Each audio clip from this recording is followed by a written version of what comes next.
parti. Bonjour, alors à tous, l'idée de cette petite vidéo c'est de vous montrer comment on plie une structure gonflable quand on n'a pas d'outils mécaniques, quand on n'est pas 15 personnes et que la structure est de taille moyenne comme celle-ci, pour se faciliter un petit peu la tâche ensuite à la manipulation.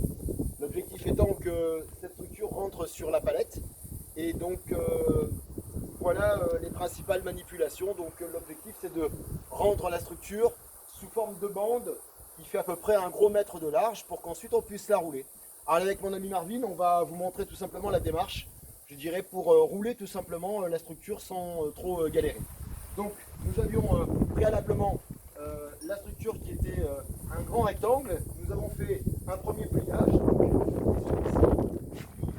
un deuxième, et nous arrivons effectivement à cette grande bande telle que je vous le précisais il y a un instant. Donc nous avons une bande d'à peu près un gros mètre de large, ce qui fait que lorsque je vais rouler l'intégralité de la structure, normalement celle-ci, une fois sanglée, devrait rentrer sur la palette. Donc avec Marvin, nous allons maintenant rouler cette structure. Alors pour que ce soit simple et qu'à la fin le rouleau ne soit pas énorme, on va effectivement nous tous les deux se mettre au départ, je dirais, pour pouvoir la concentrer au maximum, la presser. Hein. Et donc si vous êtes plusieurs, l'intérêt c'est qu'effectivement certaines personnes puissent se mettre sur la structure pour évacuer l'air au maximum, même si celle-ci, l'air s'évacue au travers des coutures. Mais là, au moins, effectivement, on peut concentrer le maximum de notre rouleau à l'intérieur. Et si effectivement il y a des morceaux qui dépassent sur les côtés, eh bien au fur et à mesure, on les rabat de telle manière à ce qu'on n'ait pas une structure qui devienne trop large à la fin. Parce qu'effectivement, si on a 1 mètre au départ et qu'à la fin on arrive à 1,50 m, on comprend la problématique. Alors on y va. Donc hop, on roule. De temps en temps, on voit qu'effectivement, on va partir un petit peu sur le côté gauche. Donc, on rabat un petit peu sur un côté ou sur l'autre, de telle manière à effectivement rester toujours dans le droit chemin de la structure.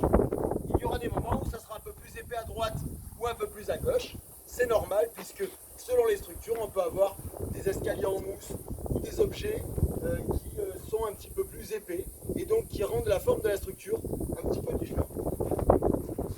Là, moi, je suis un petit peu plus épais que Marvin sur le côté. Donc, on retire un petit peu plus légèrement la structure, histoire de... Voilà. Ah. On la roule jusqu'au bout. Alors là, nous sommes deux. Selon la taille de la structure, il suffit d'être un petit peu plus.